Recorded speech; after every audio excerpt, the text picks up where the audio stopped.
The U.S. is planning to ban certain hardware and software made in China and Russia from cars, trucks, and buses in the U.S. due to security risks.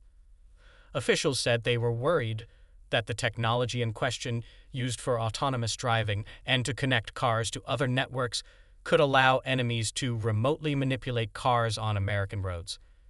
There's currently minimal use of Chinese or Russia-made software in American cars. But Commerce Secretary Gina Raimondo said the plans were targeted, proactive steps to protect the U.S. Cars today have cameras, microphones, GPS tracking, and other technologies connected to the internet, she said in a statement. It doesn't take much imagination to understand how a foreign adversary with access to this information could pose a serious risk to both our national security and the privacy of U.S. citizens. Chinese officials said the U.S. was broadening the concept of national security to unfairly target Chinese firms.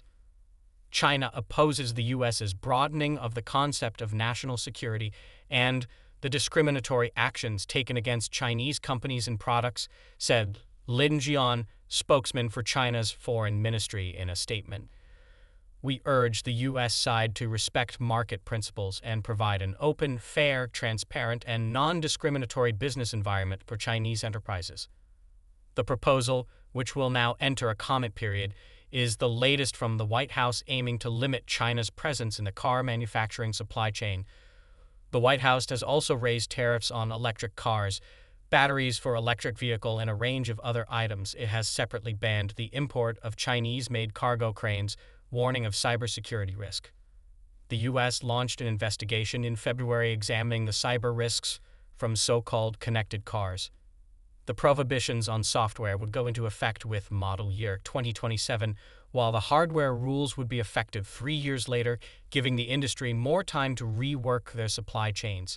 John Bozzella, president and chief executive of Alliance for Automotive Innovation, which represents big car companies, said that though there was very little technology, hardware or software in today's connected vehicle supply chain that enters the U.S. from China, the rule would force some firms to find new suppliers.